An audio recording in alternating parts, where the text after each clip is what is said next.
So, you're here because your teacher made you read The Golden Compass by Philip Pullman. That's alright. I'll help you out as much as I can here on this series we call Simply Lit. It means a lot to me if you can like this video and subscribe to my channel because it helps me to be able to continue to make these kinds of videos to support you all. Please like and subscribe now if you can. If you'd like to donate to my educational video career, please do so at the links in the video description. After the video, ask me any questions that you think will help you understand the story better and get that homework done. Also, comment to make requests for videos on other literature. I'm Michael, and today I have my friend Zoe helping me discuss this book's summary and major themes. I'm so excited to be here. Thank you, Michael. Thanks, Zoe. Enjoy this analysis of Philip Pullman's The Golden Compass here on Simply Lit. Now that we've had that great summary from Zoe, we're going to have a bit of a discussion on some of the major characters in the novel and the themes they align with, as well as their respective character arcs and other important traits we should know about these characters. So we'll start discussing with Lyra, who, of course, is our central protagonist.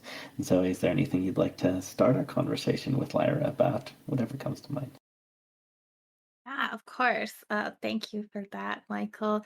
Yeah, I remember I first read these books when I was, I think, probably in middle school, so maybe around like sixth grade or so. And I really remember Lyra being, right off the bat, very stubborn, very sure of herself, and just willful.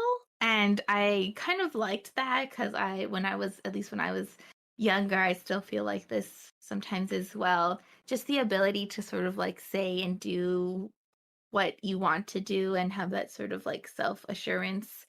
And she wasn't particularly um feminine like some of the other protagonists I had read in sort of like other children's books around that time.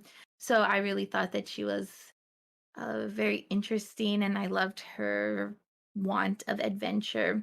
So that was sort of my first impression of her. I mean, the like right off the bat, she's going into a place she's not supposed to go to, and basically like saving her uncle from being poisoned. And I that's like how you get introduced to her. This is like doing something she's not supposed to be doing, but then kind of like low key like saving the day sort of. So I really liked her. But what do you think, Michael? Your first impressions?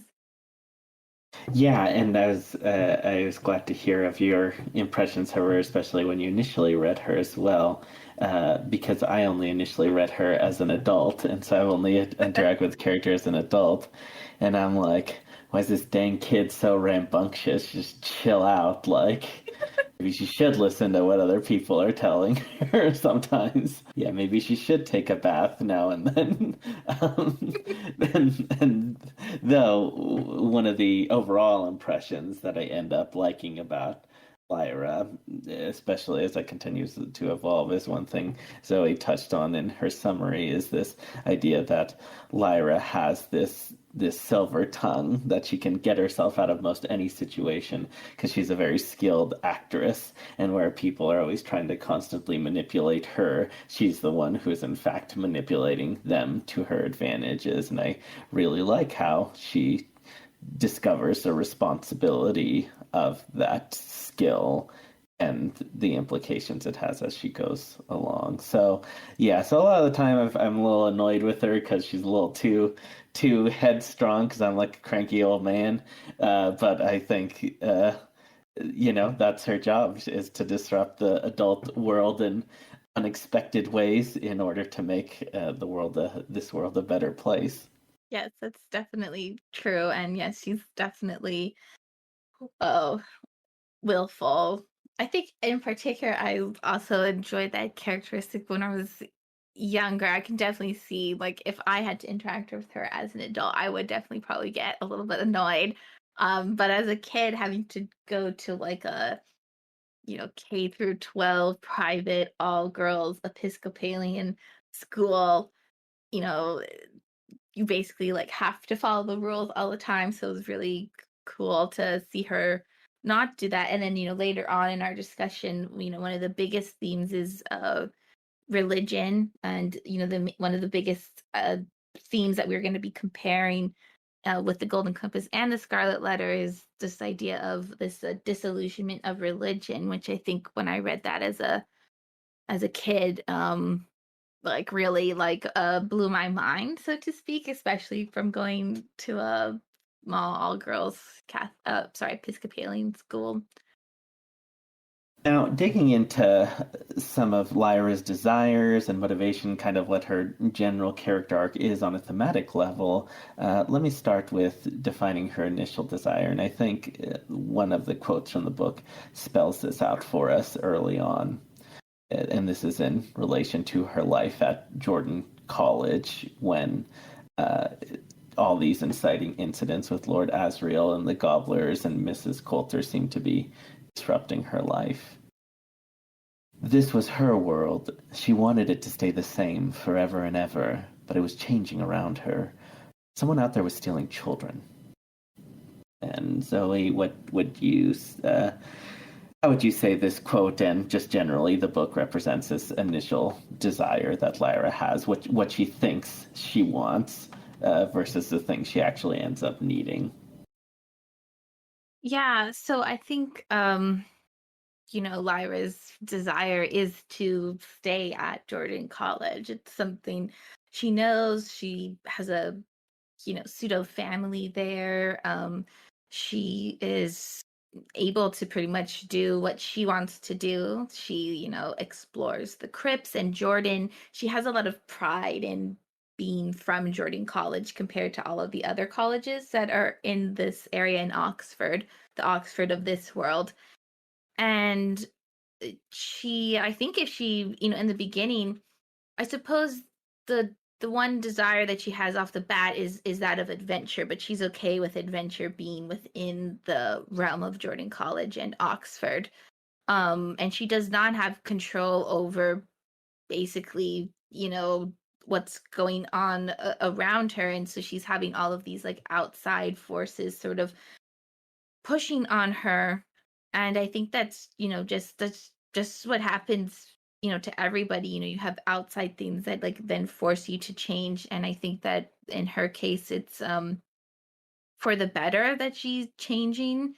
I think for her, she really, by having all of these things happen to her, which is, the biggest ones are like basically that like gobblers are stealing kids and then her best friend gets taken away. I think it like helps her grow empathy and like understanding for other people outside of her, and uh, her, I think, compassion. I think that's something that she learns a lot of like throughout the rest of the book. I think you really can see that later on. We touched on it in the plot section where she um uh because of the guidance of the alethiometer helps save a child that doesn't have a demon. You can really see there how much she's changed, in that instead of just revulsion and disgust and leaving the child alone to die like everyone else in that village does, she chooses compassion and takes that child away so that at least when he dies, it's being surrounded by people who at least sort of care. So I think that that's something really big that happens. That's a great point, too, going back to what you said about initially, where she's starting out. Initially, she has this sense of adventure, but she's content for it to happen within the walls of Jordan College, because that is super interesting in that she she doesn't have any control. She's at the whims for a lot of her whole life is at the whims of these essentially higher education officials. So it makes sense to me now as well a little bit more why she's so willful, because this seems to be something that grows with her. She takes power where she can find it, and if it's in these little rebellions, then that's where it is. And we'll get to Mrs. Coulter, but I guess that's one thing like mother, like daughter. She takes power where she can find it. So that's a great recap of where is Lyra's character when we first open up this book, and what are some of the catalysts of her change that she comes to find. And so as her needs and wants adapt, and her friend Roger is kidnapped, that becomes one of her main motivations, is to save Roger, because in a sense he's the representation of her life at Jordan College. He's one of the only stable things in her life, her whole life, and now he's gone, and that's again representative of this larger shift she's undergoing, where she's coming out of Jordan College and entering this much more complex adult problem world, having exited this childlike world of childlike problems. And in that quest as well, she's looking to also try to stop Mrs. Coulter from separating children from their demons in the name of religious sanctity, because Mrs. Coulter and what she's doing represents the change on an individual scale and this kind of larger scale to her. Zoe, would you tell us about another component of her motivations that she comes to have?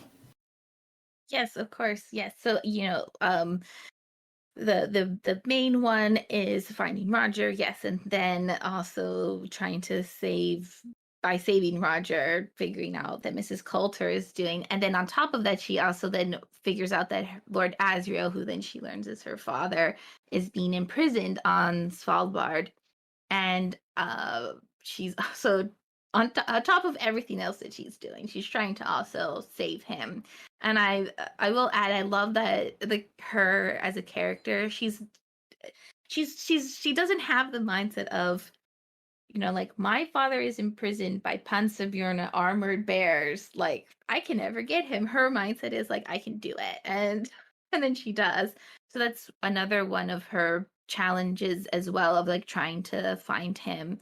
And I think that what's also interesting too is she does really idealize him, even though he is a very stern character, pretty honestly pretty scary. I was scared of him when I read it and then watched the movie where like Daniel Craig plays him. The real Very a-hole. I know, like very intense. And it was really interesting to see like she had an easy time accepting Lord Asriel as her father. And then once she learned what Mrs. Coulter was doing, she had a really hard time accepting that that was her mother. But then by the end of this book, she's like, both my parents are, not that great, are definitely not that great. And then I think she's having to like grapple like honestly with a lot of questions of like morality, what is good, what is right, what is wrong. And I think knowing inside, she has a lot of like an internal guidance, kind of like a compass, but like guiding her for morality. And she's like really trying to figure that out. And I think that is something too, like when you're a kid, I feel like right and wrong is very black and white, like this or this. And then when you get older, it gets like, not necessarily has to get more complicated, but just does as you get older. So I think that she's trying to like grapple with all of that stuff. And by the end, I think she really um has to basically rely on herself, rely on her abilities, as she has a silver tongue. She has to rely on all of that and on like the alethiometer as well, and Pentelyme and her demon, who is also like a moral compass for her as well. So yeah, by the end, man, she's having to like really grapple with a lot of stuff. And this sort of comes up more later in the book, but there is also a lot of talk about destiny, and there is a prophecy surrounding her that you learn a lot more later in The Subtle Knife and Amber Spyglass, that she must fulfill this prophecy without knowing it. So it's almost like she must make the right choices without knowing what to do. And I think kind of everyone has to sort of do that to some degree. So it's a lot about just like growing up um, on this fantastical scale. Yeah, and I'd like to return to this motivation of finding her father. Mm-hmm. This is also a sort of classic archetype, the father quest. Um, right? Like Telemachus looking for Odysseus to be like, okay, how do I be a king? How do I be a man? I mean, that ends up kind of problematic, of course, too, right? Because apparently to be a king and be a man means you gotta kill like a bunch of other dudes who are hitting on your wife and reclaim your kingdom like a real man. But anyway, this still stands. That's what Telemachus is trying to do. And so, similarly, when one is younger, sometimes things seem a lot more simpler in black and white. And so, in terms of how she views her parents, Mrs. Coulter is this evil, irredeemable figure to her now. And on the other hand, her dad is the man with the plan. And so she has total faith in him before he essentially murders Roger for science. And so like Zoe said, all these things become more complex and nuanced in terms of how she views her parents. And we even kind of see this shift in her when she's watching her parents have that weirdo erotic moment on the mountain. That's their daemons. They're essentially getting it on, and they are just like making out. And she's like, "Oh, okay, this is more complicated than I thought it was." And my friend's dead, so well, I got a lot to process. Now that we've discussed a little bit about Lyra's initial desires and motivation in the stories, character arc often mirrors some of the bigger themes in any given story. And so, with that in mind, what do you think is the biggest lesson you think Lyra learns in this book, Zoe? Oh, that's it. Yeah, that's a great question, Michael. Thank you. I think that and I mean, yes, I could talk about these books for a very long time, but I think if I had to pick one to focus on, I think that change is a very big lesson that she's learning, and it ties into a lot of stuff, specifically with how this book views religion and sexuality and puberty. There's a quote pretty early on in the book that the master says to Lyra, and it is, when you're young, you do think that things last forever. Unfortunately, they don't. Lyra, it won't be long, a couple of years at most, before you will be a young woman, and not a child anymore, a young lady. And the quote that, like, this quote that I just said with the master talking to Lyra, it is like in preparation for her to go with Mrs. Coulter. And it's because in this world, and in our world too, like once you hit puberty, like if Lyra was to be in this college surrounded mostly by like old crusty scholarly men, that's like not appropriate. She has to like basically learn like gender roles and how to like be in the world. And so I think that change is huge, not only like the change that we were talking about a little bit ago, but this like literal physical change that happens to one's body during puberty. And in the book, I mean, it's directly symbolized like with the demons and with dust coming on or gathering more around adult figures.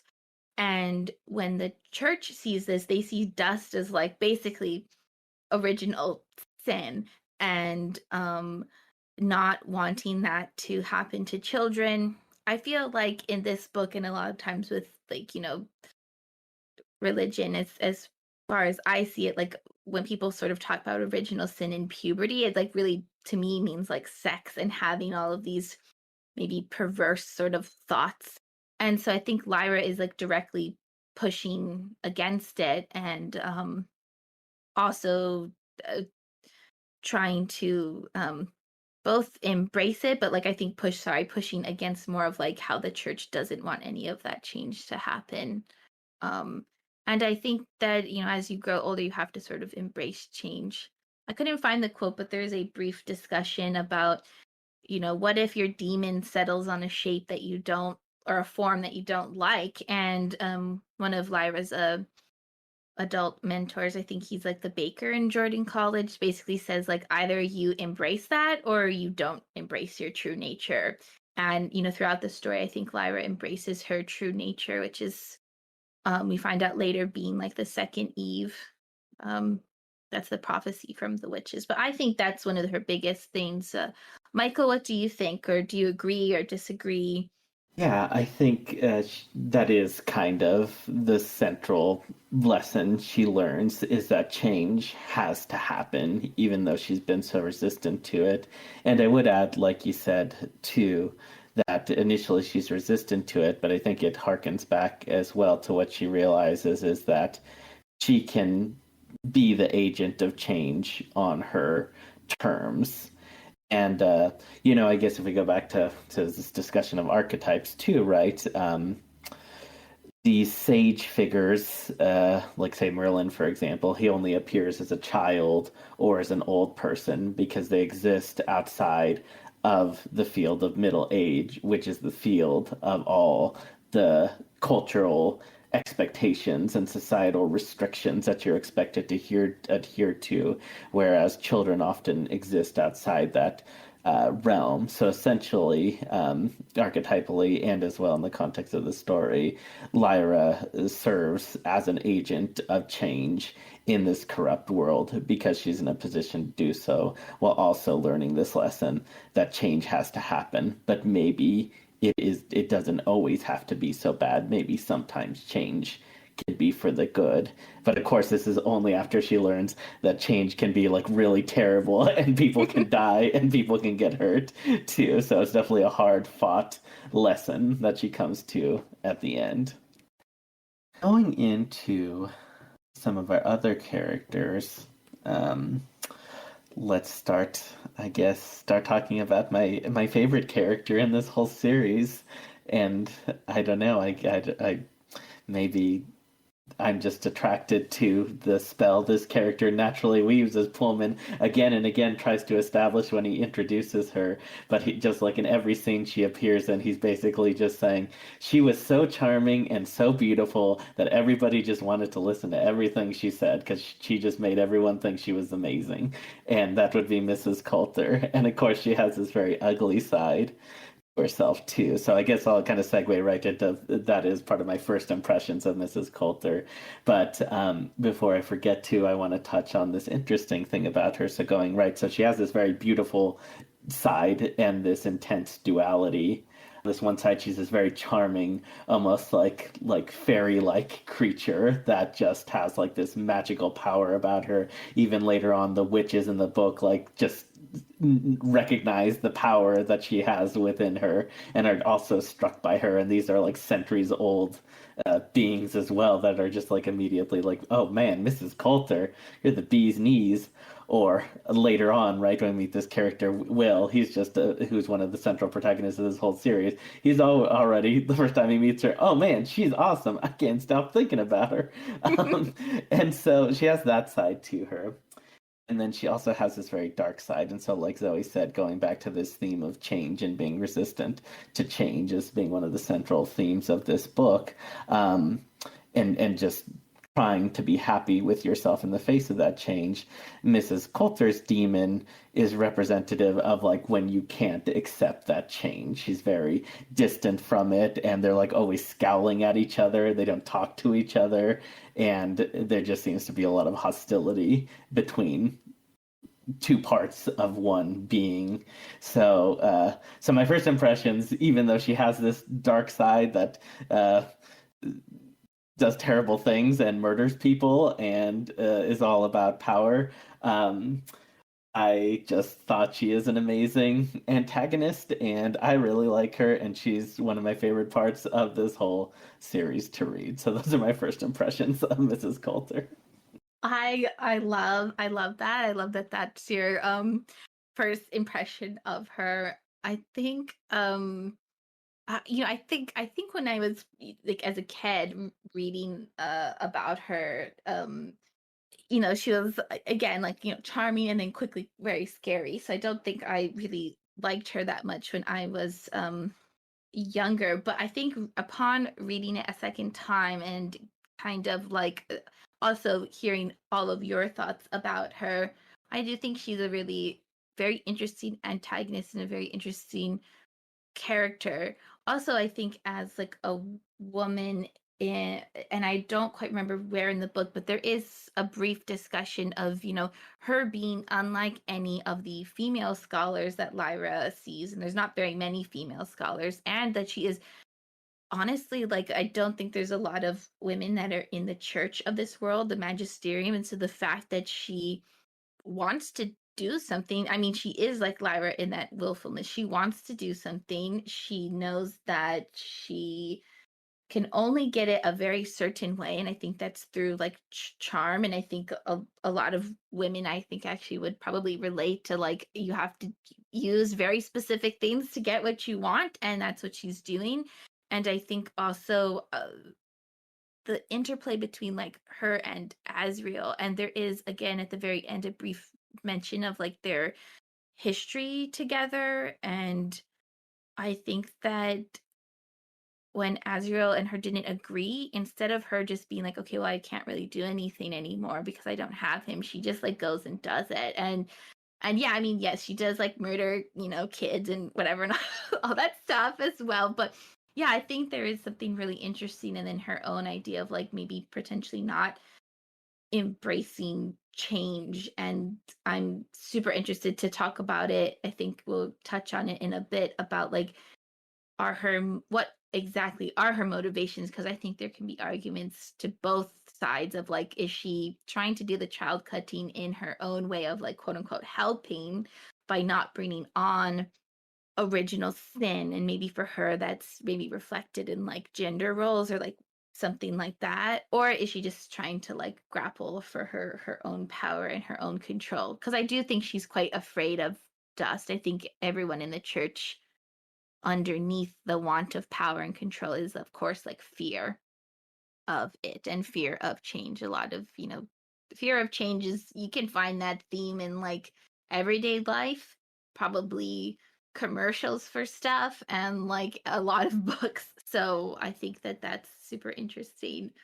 Yeah, and I want to loop back to what you said, Zoe, about Mrs. Coulter and the way she finds the only means she finds she has from which to gain power in these very specific gender coded ways. Because I think that is a very interesting trajectory of her backstory that we see. Is like you said, you also compared her to Lyra. She had this certain willfulness to her. And in her young adult naivete, she was thinking perhaps that she could have it all. She could be married to this lord and have like this title and this prestige, and she could also have a lover. I mean, that's also very medieval too, right? Marriages were not for love, marriages were for status, and lovers were for love, right? King Arthur and Guinevere and Lancelot and Guinevere, right? For example, that's one of our famous little trysts that work like that. Um, in this world, right, yes, the love marriage is more of a foreign concept. It's more of the status marriage, if you are of someone of status, as was historically done. So yeah, so she realizes, yes, I can only have these power in these very gender-coded ways. She goes along with it, but just like Lyra, she lets her, in this case, she lets her willfulness work against her. Not to say that there's anything, I don't know. That's for somebody else to discuss the morality of, I guess. She was living her best life as she saw fit in the moment. And so, when the whole fiasco happens with Lord Asriel killing her husband and she kind of being shamed, her whole world is kind of shattered and her whole worldview perspective changes. And in that moment, one can picture, right, Girls in the Hood starts playing F being good, I'm a bad bee. I'm sick of these other folks trying to tell me how to live.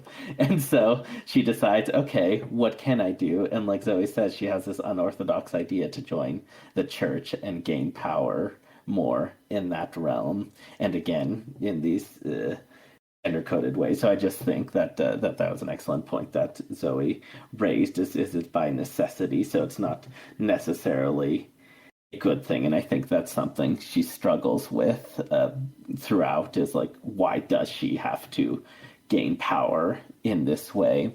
So on that note, right, we discussed some of the desires and motivations of Lyra. So, right, one of Mrs. Coulter's primary outward desires is this this act of separating children from their demons, right? She's in charge of this project. So, Zoe, you started to address this question earlier on, but would you say there's anything in particular you want to add to that? Like, so what is your verdict on, is she doing this for power, or does she actually think this is a good thing, or is it more complicated by that? And I'll ask you how Lyra factors that into a minute, but just on the surface, what do you think before Lyra kind of comes into her life? What is her purpose? Is it just a power move, or is it for altruistic? She thinks this is good for the children. Yes, I love that question.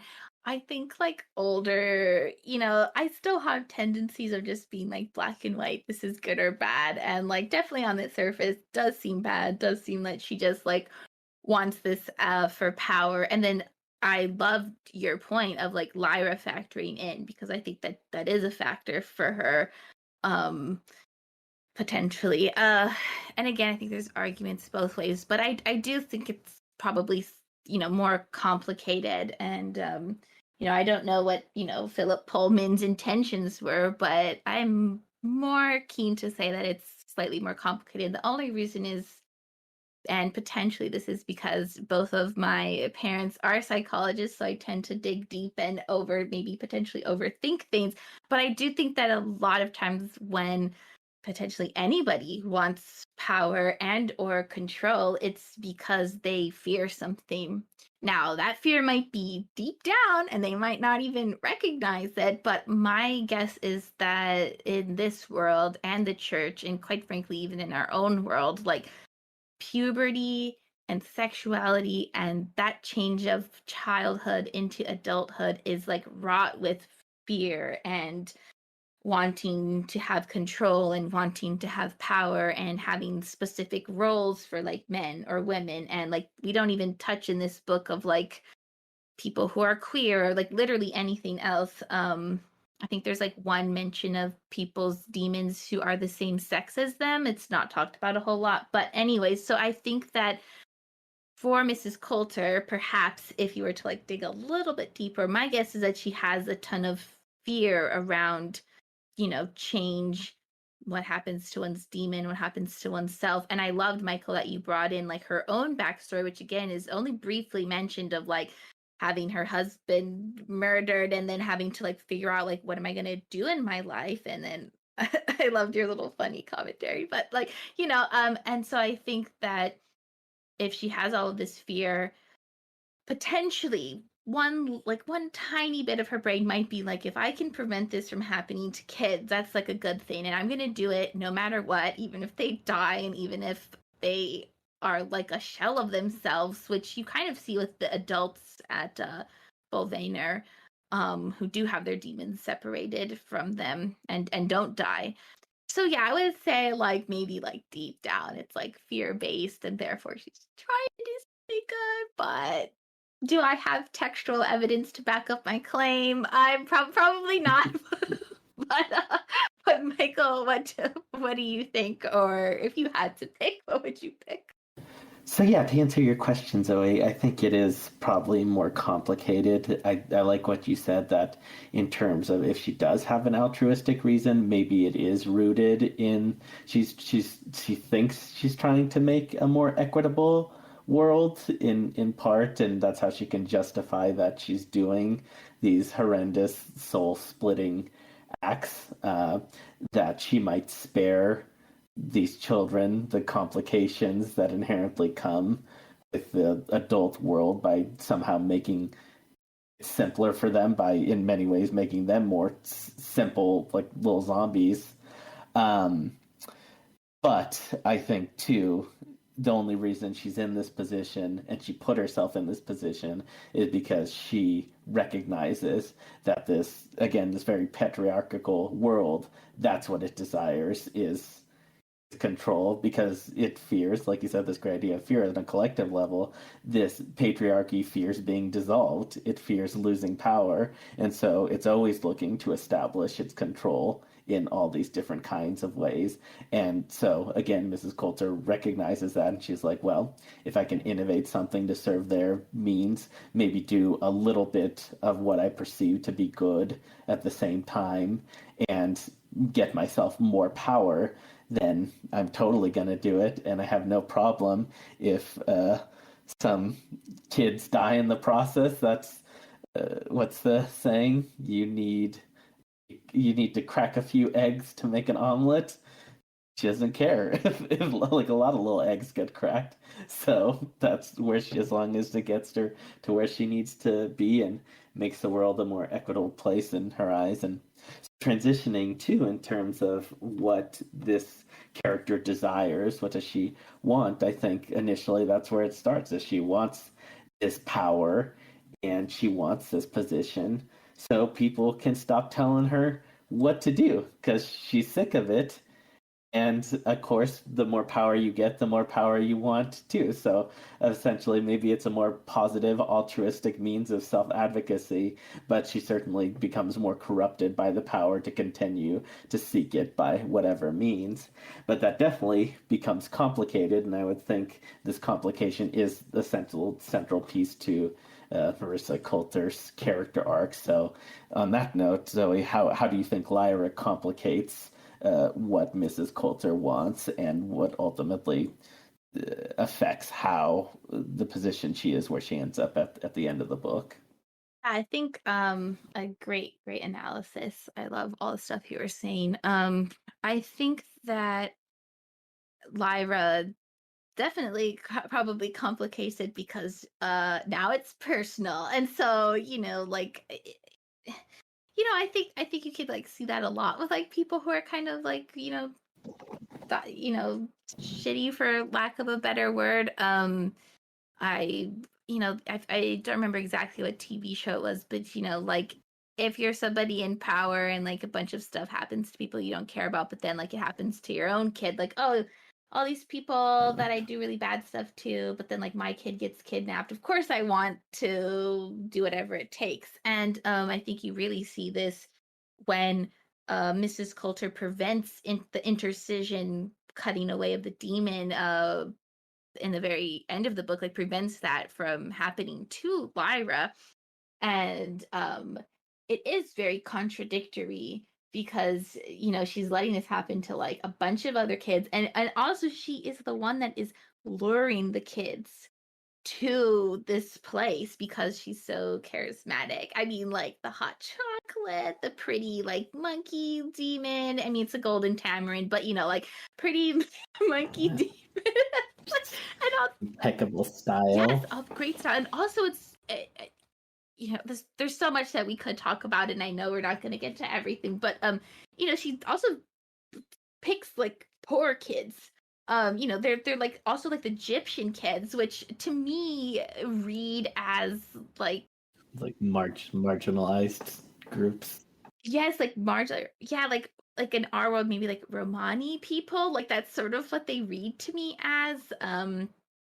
And like mostly it's their kids that are getting stolen and nobody cares, and so they have to like band together and do something. That's a great analysis of the class dynamics at work. Like you said, that's a whole other thing that we don't necessarily dig into, but definitely something to consider, right? Is who gets stolen. It's not the magisterium children, it's these kids outside of the church who are economically disadvantaged in a sense. Mm-hmm.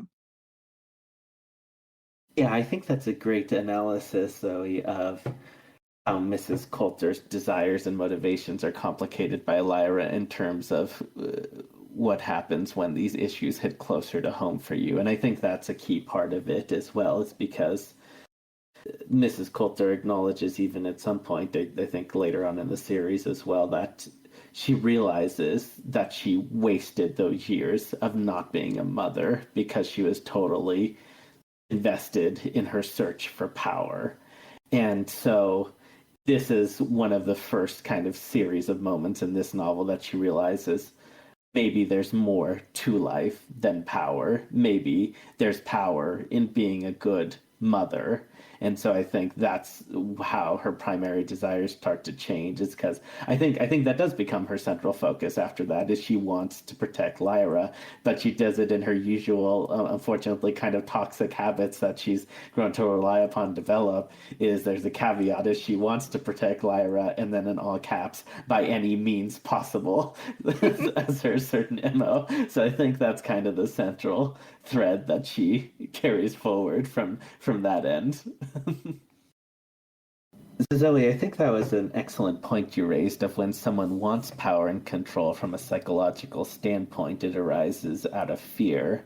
And having just talked about Mrs. Coulter's motivations, asked a few different ways is how do you think fear influences her motivations, or what is Mrs. Coulter afraid of? Yeah, that's a very good question. Because I think maybe what she would what I think maybe she might fear is like definitely like deeper down in her. I don't think it would be something you necessarily like see on the surface, but I do think that she fears change. Um, and maybe that's too simplistic to say, but I do think she fears what I think the church fears, which is dust, original sin, puberty, and all of the other sort of, as Mrs. Coulter says in the book to Lyra, sort of unpleasant thoughts and emotions that arise when you get older, which to me is just coded for like when life gets more complex, your feelings get more complex, and anything around sexuality. Um, uh, yeah, and then again, like you were saying, she will do by any means necessary to prevent that from happening. I think to Lyra in a way. Um, she doesn't want intercision to happen to her daughter because she doesn't want her daughter to die, but she will then end up, this isn't technically like I guess it's a tiny bit of a spoiler, but she will kidnap her, drug her, make sure she doesn't get taken by the church in the Amber Spyglass um opening part. And she's wrestling, I think, with like what the church fears and how to kind of have a loophole when it comes to her daughter of how to like prevent it from happening to her daughter while also not like killing her. So I think that's sort of what she fears. In a sense, I think what the church fears, and potentially also the church itself, because the church seems like low key scary. So, but what do you think, Michael? Do you think that's what she fears? Do you think she even has a fear, or maybe her fear is that she just like doesn't have enough power? I'm curious what you think. Yeah, I think those are all good questions, or potentially answers to all of them in a lot of different ways too. Um, but I guess what you said made me think of a couple things. So just like her motivations change with Lyra, right? Her fears become more complicated too. So they're definitely come to be a lot more wrapped around Lyra and the well-being of Lyra, and her making sure that she's the one to guide Lyra through this ugly world. I think she's afraid that she won't be able to do that as part of her fears, building off of what you said, and building off of what you said in terms of like how her fears relate to the church. I wonder too if she's fallen a little bit into like that sunk cost fallacy.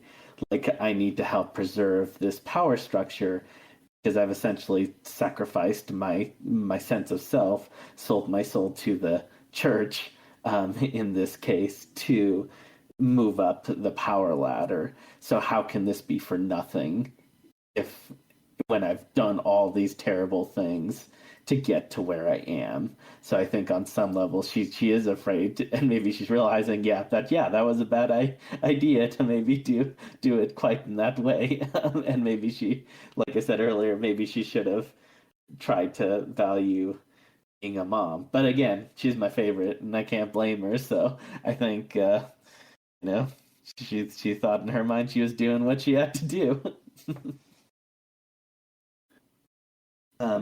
So talking about one of our many central characters in this book, but just talk about Lyra and her parents. Let's talk about Lord Asriel. So what were your first impressions of Lord Asriel as a character? Oh yeah, I mean, you meet Lord Asriel, like he's, and again, like I really wish we could talk about like all the characters of this book. Like I love Lee Scarsby and Yorick Bjornsson and Fadakorum and the Egyptians, but Lord Asriel is actually like one of the first characters that you meet. I mean, you basically, and in Pantalaimon too. I mean, I love Pantalaimon, but anyways, you basically meet Pantalaimon, Lyra, the Master, and Lord Asriel all within like the first, I think, like, I mean, definitely within the first chapter, but within the first like couple pages. And he is brooding. He's very scary. He's so intense. He has, I remember when I first, read the books, I think I like read the books and saw the movie like very close together. So whenever I think of Lord Asriel, I do end up thinking of Daniel Craig. um, the piercing blue eyes, the like there's like no warmth to him. Absolutely like zero warmth. He has ice blue eyes and his demon is a snow leopard. Like zero warmth from this man. And I did think that it was interesting how much Lyra like sort of was fascinated by him, but he does seem sort of cruel in a way. And maybe tying this into like religion, he almost feels like low key, like a little bit like, the God of the Old Testaments, where it's like you do something bad and I'm gonna like punish you for doing something sort of bad. Um, I do think that he thinks Lyra is a liar, but in that beginning part, I think that there is something interesting that happens between Lyra and Lord Asriel is that she does like kind of value he kind of values like what she has, and then you see that as the book goes on, like he has a lot of pride, but then I think he starts to recognize how important Lyra is. I think like by the very end of the book, both of the parents realize how important Lyra is, not just to them as their daughter, but like to like kind of like the world. But yeah, that my first impression was being very scared of him, and it's just his like brutality. And he is, I suppose, like there's a lot of to say with between like science versus religion. I think he falls a lot more on the science side, examining dust from a scientific sort of perspective. But what about you, Michael? You read this as an adult, so maybe you weren't like as scared of Lord Asriel, but what did you think upon first seeing him on the page? Yeah, I think initially I was just thinking, yeah, but he's just like a jerk. And uh, I think that's mostly where it's stopped and ended for me. I was like, this guy's not nice too, and then you find out he's is Lyra's dad, but he's super cold to her all the time. Like just the way he interacts with her in that first scene. He's like, "Shut up, get in this chest. Like you'll be punished if you like make a sound. Like you just saved my life from being poisoned, but that's inconsequential because you're a non-factor and I got more important, better stuff to do. So like why did you inconvenience me by saving my life? Like I have a lecture to give, don't you know? So again, shut up. So yeah, so I was just thinking he was like a bit of a jerk initially, and that's he kind of proves that's who he is. But some of the things you said too make me think of this on a broader scale. So like right, so it made me think when you mentioned his approach to dust on the spectrum of science and religion. It also, again, reemphasizes that him and Mrs. Coulter are on this spectrum, but in this case, talking about more the familial, interpersonal dynamics and power dynamics, that it reemphasizes that both parents bring a neuroses to any given relationship, and so where Mrs. Coulter is preoccupied with gaining power, Lord Asriel is preoccupied with wielding power and exercising his privilege. He's almost the definition of privilege in a lot of way. He can murder another guy and he still doesn't go to jail. Like he has like some of his wealth stripped and lands and like other kind of formality stripped, but he's still like a wealthy dude who can move around with impunity throughout the world and pressure higher education officials at the college who are essentially their like little governing body, and he exerts pressure on the magisterium, which is why they don't like them as well. So he's also just like where Mrs. Coulter is like the definition of gender oppression. Lord Asriel is the definition of gender privilege, I would say. So that's just some interesting things of what your description made me think of him that all loop back to, yes, he seems like a big butthead right off the start. Yes, no, yeah, I totally agree with what you were saying, and I love this idea of like them both being both on the gender spectrum, on the spectrum of religion and science, and also like, yeah, he is willful and he willfully does what he wants, and he like gets the Pensabjorn. Like he's technically imprisoned on Svalbard, but like he is like he's fine. He's got his butler there. He's got food. He's got like he's not a prisoner. I mean, like he wanted to be there and then convinced the Bear King, Yorfa Ragnarsson, to let him stay there. And then later on, again, tiny spoiler, he has so much ego thinking he's the only one that can like do whatever, like do what is again necessary. I think he thinks he's also doing the right thing. But then he basically like controls angels and leads an army. And he is in this world a mortal human man, which I think says something. That he can control bears, witches, literal angels, other beings. So yeah, spot on, Michael. In conclusion, he's a butthead. And now talking about a little bit about Lord Asriel's desires and motivations, it seems like I think maybe how I would define it goes back to what I said. He's focused on wielding the power he has to answer the scientific inquiry he's posed about dust and figuring out what it is, if it is truly a bad thing as he hypothesizes, and if so, how he can eventually destroy it. Just like Mrs. Coulter, will do whatever he feels is necessary to meet that objective. So I would say, for me, that's how I would define his desires. And so similarly, right, Lyra plays a role in this story. It's a little different to his relationship between her and Mrs. Coulter, because Mrs. Coulter is facing so much resistance against Lyra and her perception of her, whereas she still, throughout most of the book, has this kind of idealized image of Lord Asriel. So, does Lyra complicate Lord Asriel's desires at all, or only briefly, or not at all? And is he just still focused on his singular objective of proving his scientific inquiry? Good question, and definitely I agree with your summation about his desires and motivations. I think Lyra complicates his plan, so to speak, a tiny, well, okay, kind of a tiny bit, but again, you only see that at the very end. For a lot of it, he is like incredibly absent.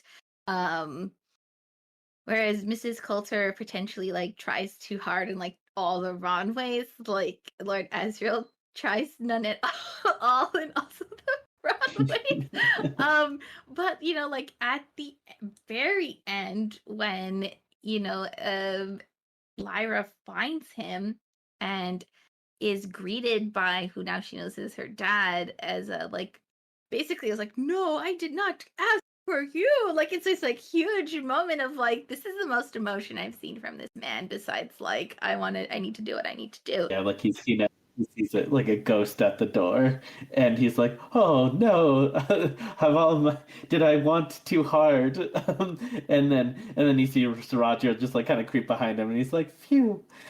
Yes, it's like, oh, that's okay. I could still go on with my plan, which is, you find out like murdering a kid to use the energy, like the bond, the literal bond, like using that energy to like tear a hole in the sky. Oh, it's just a servant boy.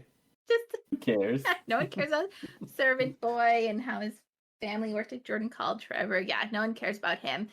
Um, and I think that um, it the way I was just thinking about this now. It feels like it's complicated for him, not necessarily like perhaps there is some love there. Oh my God, it's like buried, hard to find. But it almost feels like how like animals don't want like there is something in us that like you probably shouldn't murder your own kid, so like it almost reads to me of like he's a lion of a pack and like he doesn't want his own to be destroyed, but he doesn't really care about anyone else. So it seems again almost like this calculated approach to like I don't want to use my own kid. And I mean I think for a second with how what Michael is saying, like almost seeing a ghost and like, did I go too far? There's like a brief moment that maybe he could have a moment of realization and self-reflection, and then it's a hard no. I think that that's how Lyra complicates it.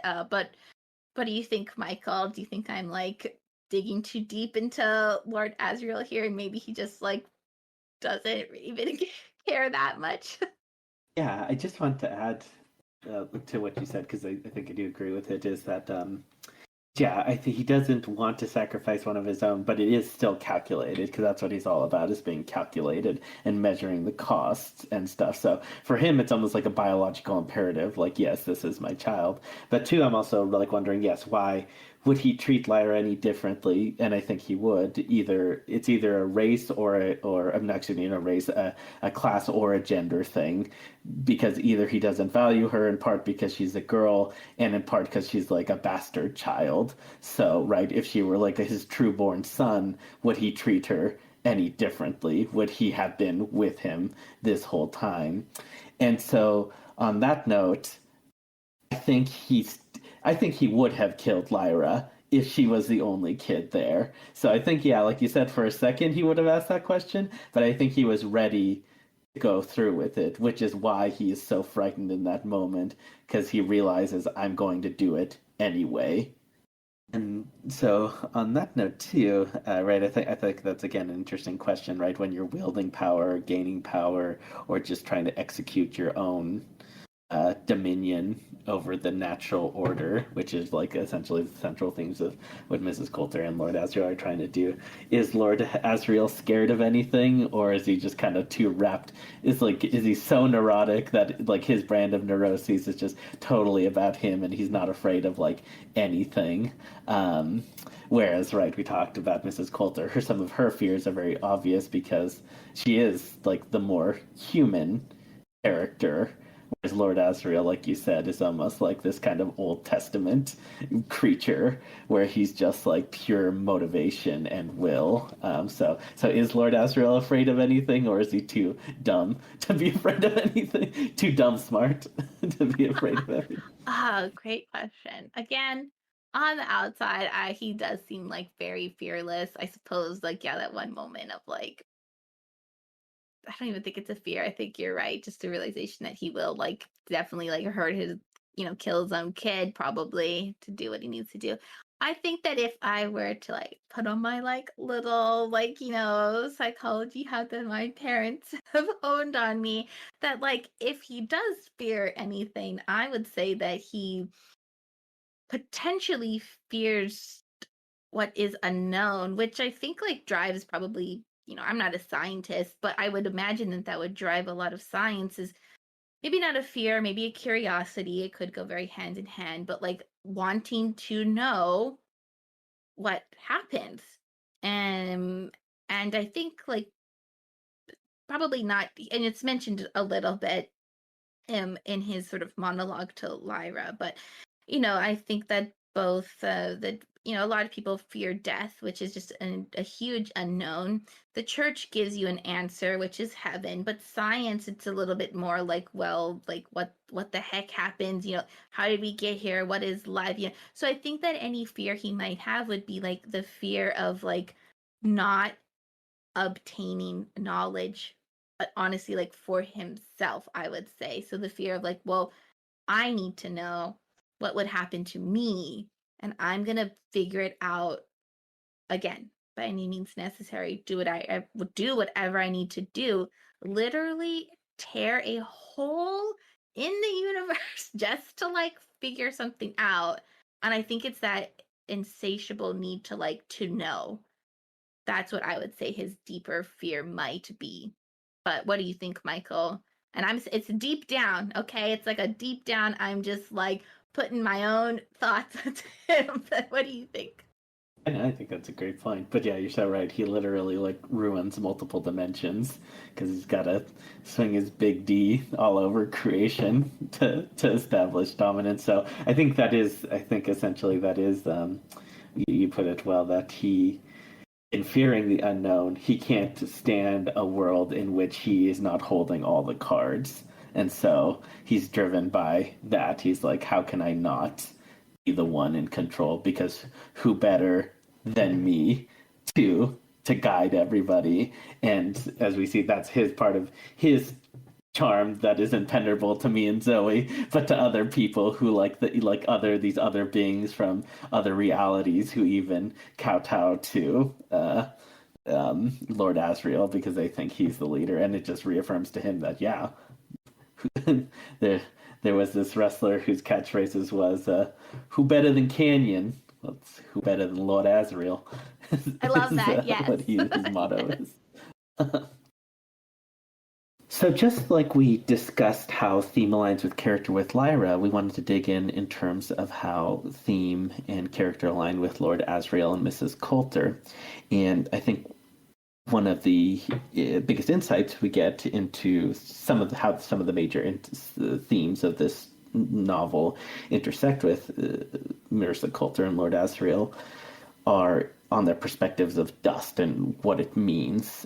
However, just for some context in terms of what the author Philip Pullman was trying to say about institutions and religious institutions and larger social institutions, Zoe has some helpful context regarding that. Yes, thanks, Michael. Yeah, I learned that Philip Pullman, when he was like going about and writing his Dark Materials trilogy, I was in a direct conversation with the Narnia series. The Narnia series, which I also did read, which is by C.S. Lewis. I think it's quite well known that C.S. Lewis was atheistic, and then in writing the Narnia series, he became Christian, and the books are very religious. Aslan is basically God, and so Philip Pullman wanted to write a book for kids who are, I would argue, not necessarily atheistic, but trying to poke holes and maybe show children the dangers of organized religion, and is something to really analyze. Pullman's desire for the book is to sort of have that distinguish between spirituality and religion as an institution. Yeah, and I just wanted to add to that. I think, said another way, he's essentially trying to highlight the dangers of blind faith in any power or belief structure or blind faith in any sort of methodological structure as well, of thinking this is the one answer to life and living. And like Zoe said, I think Pullman is trying to say that there's kind of a balance of these forces and how and where we put our faith. And we'll talk more about this character when we talk about the subtle knife and the amber spyglass. But it seems like Mary Malone is kind of this marriage between spirituality and reason that she comes to represent. And additionally, she's almost like this other choice of a parent figure for Lyra too. So there's all those kinds of intersections as well. But like we said, we'll talk about her a lot more later. So, with that being said, digging into how theme and character aligns with Mrs. Coulter and Lord Asriel in terms of how that is reflected in terms of their perspective of dust, Zoe has pulled some brief quotes to illustrate those perspectives, and we'll discuss those and discuss how those align with this topic we've established. Yes, thank you, Michael. So I just have some very brief sort of quotes from the book. The first I'm going to do, because it's in sequential order, is looking at what Mrs. Coulter has to say about dust, and this comes right after she pulls Lyra away and prevents her from having the intercision process done. So there's, quite a lot of back and forth, and she says, Lyra, Lyra, Lyra, darling, these are big, difficult ideas, dust, and so on. It's not something for children to worry about. But the doctors do it for the children's own good, my love. Dust is something bad, something wrong, something evil and wicked. Grown-ups and their demons are infected with dust so deeply that it's too late for them. They can't be helped. But a quick operation on children means they're safe from it. Dust just won't stick to them ever again. They're safe and happy. Then Lyra does not believe her at all. And I think what's kind of interesting is just a couple lines down. She says to her mom, "You could just leave us. I bet Lord Asriel wouldn't let anyone do that if he knew what was going on." And how ironic, because Lord Asriel, I think, probably doesn't know what's going on. And he ends up doing the intercision process to Roger for his own means. Did you want to say anything about that quote, Michael, before I go on to the quote I pulled about how Lord Asriel views dust? Yeah, you're so right, Zoe, in terms of he probably does know what's going on in terms of all these horrible experiments at Ballvanger, and I would bet he's probably more concerned that they're going to beat him to the research game. But again, maybe he doesn't even fear that because he already knows he's going to win the research game, and that's his only concern. Is what I would think. But that's a great transition into what our Lord Asriel's perspective on dust, and then we'll compare how the two characters' views differ on that. So when Lyra arrives and sees Lord Asriel, and after the whole like commotion of like, oh my God, my kid's here, and then never mind, there's this other child I can use. There is a somewhat like lengthy discussion that the two of them have regarding dust. Um, and again, I think Lord Asriel comes at it from a very like scientific approach. So I won't read the entire thing. I'll just read a couple parts that I think are kind of important. So again, it's sort of a whole longer sort of quote, but this is basically Lord Asriel talking to Lyra. And that was how sin came into the world, he said. Sin and shame and death. It came the moment their demons became fixed. And then Lyra is sort of asking and questioning that, this isn't like true. And she says, not true like chemistry or engineering, not that kind of true. There wasn't really an Adam and Eve. And then Lord Asriel, in response to that sort of question, says, but think of Adam and Eve like an imaginary number, like the square root of -1. You can never see any concrete proof that it exists. But if you include it in your equations, you can calculate all manner of things that couldn't be imagined without it. And then he goes a little bit more and discusses the particles. And he says, and when Rusakov discovered dust, at last there was a physical proof that something happened when innocence changed into experience. Then he goes into more depth about how they used to be called Rusakov particles, but the Bible gives them another word. And I think you can see here the merging of science and religion when it comes to what is a dust. And there's a quote, which is an actual quote from the Bible: for dust thou art, and unto dust shall thou return. And Lord Asriel discusses how this is there's a lot of discussion on what exactly the quote is, and that the text is corrupt, so nobody knows exactly what is quoted, but that the name stuck, and that the particles were then known as dust. And that is what he says about that. And then he makes Lyra go to bed, and then he kidnaps her friend. So, but that is sort of the two's view on it. I think they both agree that it is associated with negative things and happens when the demon becomes fixed. Yeah, And I guess what that reminds me of, so right, like we said, we've set up this polarity where they're on these kind of different perspectives of this uh, religious institution versus like extreme secularism in terms of what dust means to each of these characters, Mrs. Coulter and Lord Asriel. And I think what's interesting in the ways you've contextualized it right now, Zoe, is that Mrs. Coulter, in the way she talks about dust, there is a moral imperative to how she's justifying anyway. This is why we need to get rid of dust. It's all wrapped around like this is the right thing to do. Whereas Lord Asriel, he's saying like, yes, this is a thing, but it's neither. It's just something that needs to be eliminated because it is interfering with my worldview and my hypothesis. It's not grounded necessarily in any morality.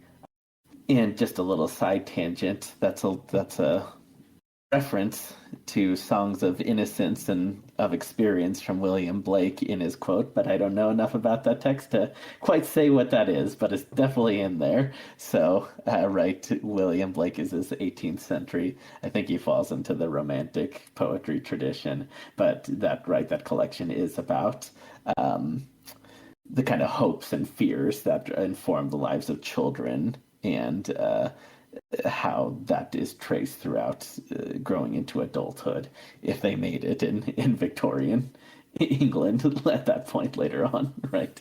But anyway, what do you think, Zori? Do you think that's accurate in terms of like that? Mrs. Coulter has this moral perspective on it, and Lord Asriel Moore has this. It's more fixed to his worldview and just kind of like what he sees as a natural order. I guess maybe that's how he sees the natural order being disrupted versus any moral kick to it. Do you think that's the case, or what do you think it's all about? Yeah, no, I agree with your analysis and your conclusion of how both of them view it, and I do think it's sort of like, if you want to like boil it down, like, like science versus religion. So religion, we're concerned with like the morality of things, of like this is a bad thing that happens to kids, we should like not have it happen to kids. I mean, both of them think it's like a bad thing. I think that like later on you sort of see more of like where Lord Asriel is going on his view of dust, but um I think they both think it's something to be avoided. And I think Lord Asriel is trying to investigate it more, whereas Mrs. Coulter already knows that she thinks she knows, that it's bad and wrong. Both of them are like absolutely controlling and unwielding with their like opinions of what they think dust is. And I think, I mean, we'll talk about this later with the two other books, but at the very end I do think their opinions change about dust. Yeah, so I guess that is the intersection of where we see like we established what Pullman is kind of getting at with these kind of major themes. It's like there's this theme of challenging power structures that will stop at no end to meet their end goals. And again, that's embodied by Mrs. Coulter on this kind of fighting for this morality gained from this religious institution. And it's on the other side with Lord Asriel focusing so much on the secularism and the pursuit of knowledge that he also stops at no means to meet his end. So essentially, like we set up, we think that is potentially something Pullman was trying to emphasize. And one of the themes of the book is be wary of power structures that have you beholden to them without questioning and without ethics. Yes, I agree, and I think that the characters aren't necessarily have a disillusionment of religion, but I think Pullman himself does, and you can see it in the book with these characters, and I think more with Lyra kind of, looking at the church and being like, that's not a great idea. But I love what you're saying, Michael, of also not going to the other extreme. And again, we'll talk about this more later, but I think what is interesting to know is that Mrs. Coulter and all that she's doing, I think, is trying to like uphold and sort of protect kids in this sort of like almost then, if you take it a step further, like protecting God and what God is actually intending, which is like to help people like not be sinful. But then by the end of the book, you're actually by the end, I think, of the second book, when you learn what Lord Asriel's plan is, his plan is to destroy God, which kind of is interesting because that is sort of like, I think, what science sometimes is doing is like, like it's such the opposite. Like there is no God. Um, and I think Lord Asriel is trying to basically destroy God as if that would then like get rid of dust. And then by the very end, you sort of have a deeper understanding of what dust is. And I think at the end, the very, very end of the book,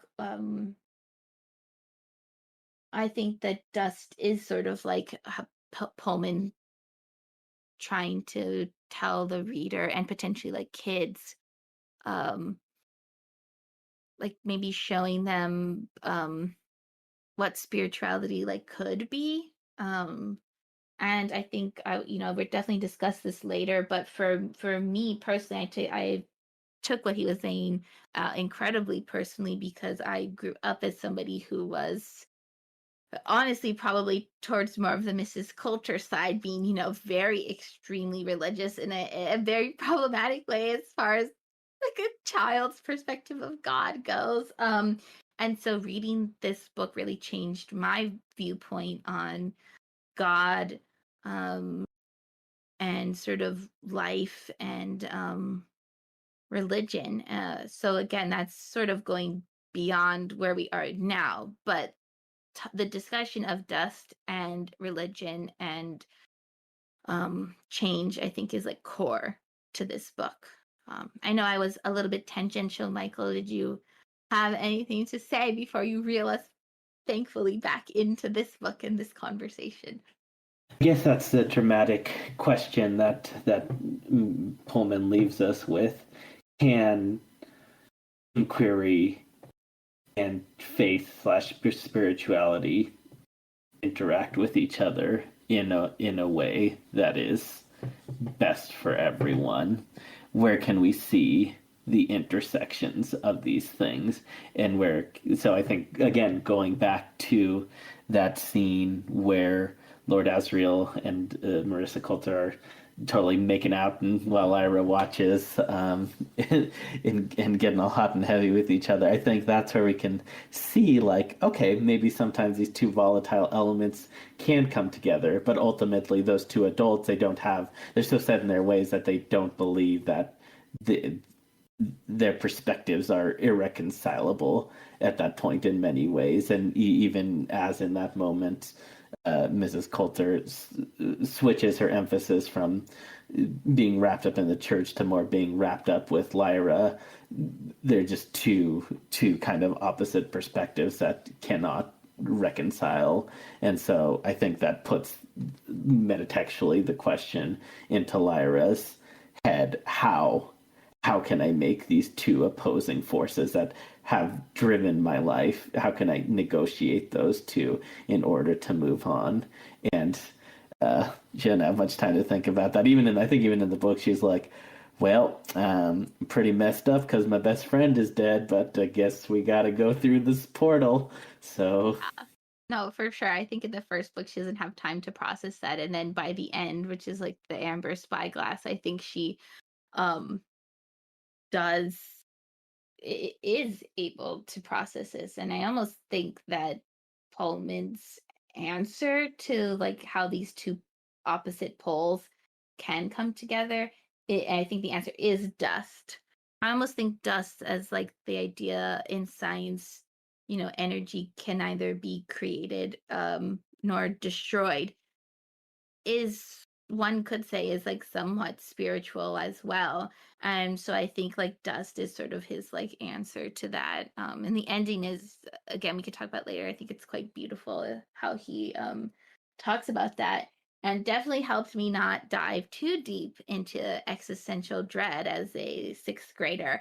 So I did appreciate that when I was younger. But I think that unless you have anything to add, Michael, I think that that's a pretty good snapshot of the how the first book is sort of setting up this like main central sort of tension and question.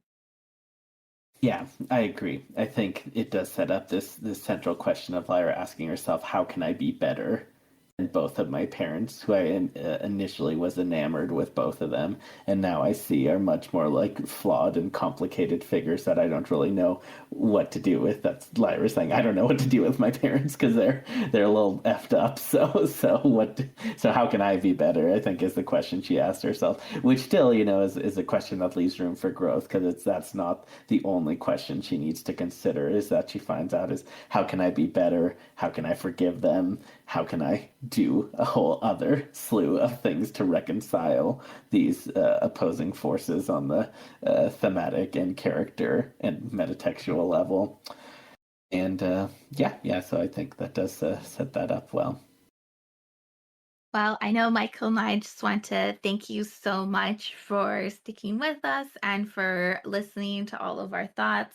We really hope that you enjoyed our discussion of the Golden Compass. Um, Kind of funny, we had a plan of talking about a lot more of like other thematic questions, but thanks to Michael and his forethought, we were able to sort of discuss all we wanted to thematically with the characters, which really showcases how characters and themes are intertwined. Yeah, and thank you so much to Zoe too, for your knowledge of being this intimate knowledge of the books, just having read them hundreds of times essentially since you were a child, to giving us such an effective summary and helping that scaffolding out. And yes, like to Zoe, yeah, thank you everyone for listening. And if you could follow us on Spotify as well, that helps us out because that's huge for us and it's just a small click for you. So please do that to help us continue to grow our podcast presence.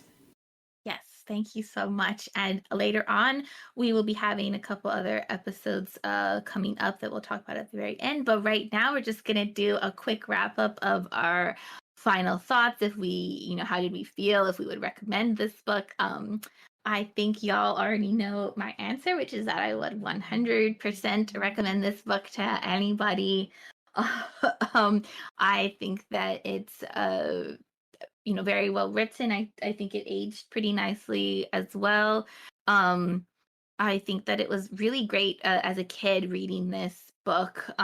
Even though upon second reading, some of the topics are quite dense and heavy, I think it really helped me understand my own feelings about religion, especially having again gone to a K through 12 private all girls Episcopalian school, and how tough that was to sort of think about religion and how rigid I was in myself with viewing that. So yes, I would definitely recommend the book, and I hold it very near and dear to my heart.